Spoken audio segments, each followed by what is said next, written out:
What was the first thing that terrified you? For me, it was Slappy from Goosebumps, a ventriloquist dummy possessed by a malicious spirit. Slappy was actually the subject of the first nightmare I can ever recall having. That was a while ago. I want to say it was at least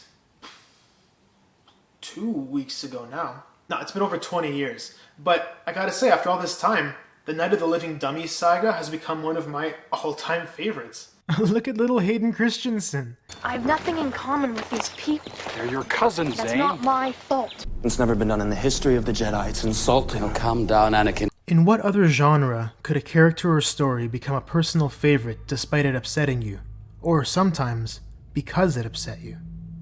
This video's title is based on a short essay written by Stephen King, in which he suggests we crave horror movies because everybody is mentally ill to some extent, and horror films afford us a voyeuristic outlet for our inner demons. Asking the average horror fan why they love the genre often elicits a response of, I don't know, it's fun to be scared. That's a valid enough answer. On the most basic level, scary media presents us with a way to experience fear and anxiety in a safe and controlled environment. An adrenaline rush in the absence of a roller coaster or a plane to parachute out of. The problems that arose with the majority of horror films released between the late 90s and early 2000s are the inability to see beyond those simple adrenaline scares, and a failure to realize any of the potential horror as a genre holds. Throughout these years, there seemed to be a growing trend of jump scare horror movies. Most were best case, somewhat derivative and cliched, and worst case, pale imitations or lackluster remakes of older horror classics.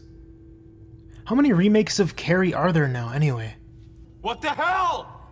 Where were our new Aliens, or Shinings, or Silence of the Lambs is...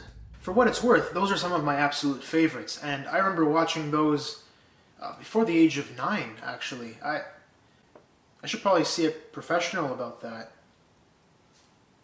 But that's why I made a YouTube. I really burned these, eh? Oh. It was vanity to have believed I was the only person asking that question, because in 2014, Jennifer Kent gave us something thoughtful and new in her film The Babadook. In retrospect, for me, that was the first film that marked an evolution in the modern exploration of the genre. The following years gave us strong entries with films such as It Follows, Under the Skin, and Goodnight Mommy. I even enjoyed Don't Breathe for its unique horror premise that would later be expanded on by A Quiet Place. And I'll tell you what, I gag every time I see a turkey baster now, thanks. There were 3 films, however, that reached brand new heights during this time. Robert Eggers' The Witch, Jordan Peele's Get Out, and Ari Aster's Hereditary.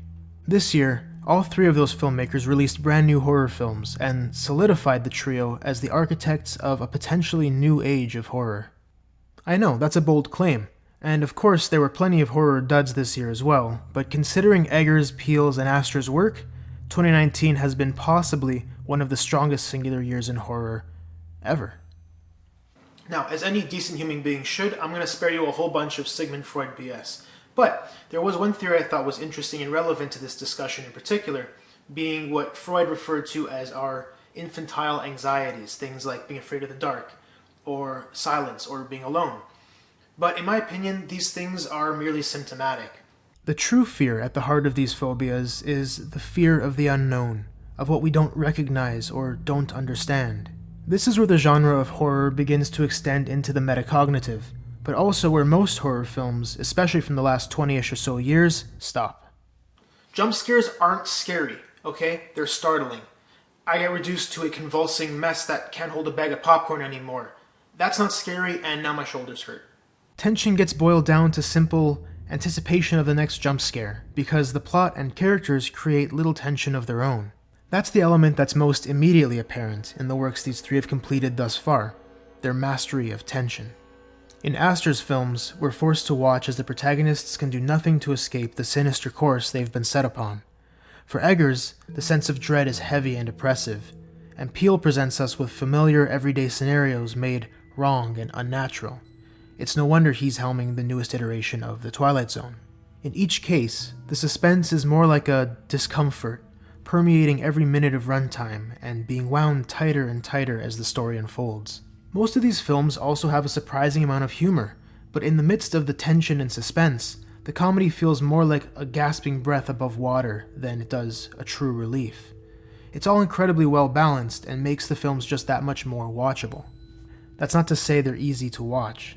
Most importantly, however, beyond the surface of what makes these films overtly spooky, there is a depth of meaning and thematic richness present in each film. It's this second, deeper, and darker layer that so many other thrillers seem to miss. Scares with substance. Dr. Stephen Schlossman, an author and professor of psychiatry at Harvard, says, "We're a very funny species. We don't like difficult questions unless somebody poses it in displacement, and horror films give us that opportunity." Let's begin with Ari Aster. I had the pleasure of attending a Q&A with Aster at the Canadian premiere of Hereditary last year. He described the film as a family tragedy that warps into a nightmare, and explained, I wanted to make a film about grief and trauma. I feel like there is this trend among, domestic dramas, especially in the States, where, a family suffers a loss and it gets hairy for a while and there's a breakdown in communication, but ultimately, like, the bonds are strengthened and it was all for the best and they're going to be okay. But, some people don't recover. Sometimes something horrible happened and people are taken down. There's a stated focus from all three directors on using horror as a lens through which a different story can be told. We see it with the Babadook, as well as plenty of classic horror films, this idea of the horror genre being a catalyst for a deeper message, or a story or concept that would be difficult to tell otherwise. Similarly, at the heart of Aster's second film, Midsummer, once we've peeled away all the cult worship and sacrifice, it tells the story of a difficult breakup and getting over a toxic relationship, a story that was very personal to Aster. That's right, this guy f***s. What I wouldn't give to have seen his ex watch Midsummer for the first time. And I gotta be honest, the ending of Midsummer made me properly emotional. Like, that was a very real catharsis. Moving on then to Jordan Peele's films, as opposed to one kind of story being told through the lens of horror, Peele tends to explore more specific concepts and critiques. Of course, his films confront questions of racism and societal imbalance, but beyond that, his work deals most with ideas of identity. Peele has stated, "I love human beings as the monster, as the terror." Without getting into specifics, Get Out is told from the perspective of the other, trying to carefully navigate a world that was not made by them or for them. That alone is anxiety-inducing, and there are thousands of people that understand that position on a very personal level. Casual racism and cultural commodification abound. Get Out is an absolute trailblazer in societal and institutional horror. In Us, Peele takes his philosophy and makes you the monster, turning the lens inward, the horrors of self-doubt, unresolved past trauma, and mental well-being. All of these things personified and brought to life as a dark reflection. With Midsummer, I was afraid of flowers and sunlight for a week. With Jordan Peele's work, however, I'm afraid to look in the mirror. Because of Us, the doppelgangers, not because of Get Out. I would have voted Obama a third term if I could. Robert Eggers is the third filmmaker in our spooky triumvirate, and chooses perhaps the most unique angle for his horror filmmaking career: period piece folktale horror. Both The Witch and The Lighthouse are set more than 100 years in the past, sure, but the stories they tell are ever relevant. Is The Witch a New England Puritan folk story about a witch that may or may not be in the woods stealing children? Yes, it is. But beyond that, it's a reflection on coming of age and entering adulthood, and the demonizing of awakening sexuality, for young women in particular.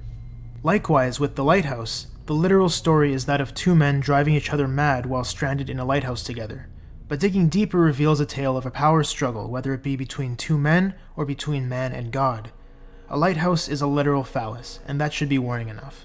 Eggers is fascinated by tone and language, and his work feels both authentic to its era while also being oppressively tense. Even Eggers' rumored next project, titled The Northman, is set in 10th century Iceland, and is potentially starring Anya Taylor-Joy, Willem Dafoe, Nicole Kidman, some Skarsgårds, goddamn Bjork. There is a lot to be said for each of these films regarding their incredible technical feats, such as cinematography, score, sound design, set design, and more, but these aspects serve to enhance a well-told story, and will struggle to save an empty one. If you're a fan of horror and haven't seen any or all of these films, I would strongly urge you to give them a critical watch and form your own interpretations and opinions. Keep an eye out for these 3, and have a safe and spooky Halloween. Hey, thanks for watching. Be sure to give it a like and subscribe if you enjoyed. Also, recently I was on my friend Simon Servia's channel where we collaborated on a spooky sort of beat for Halloween. You should check it out, it's a ton of fun.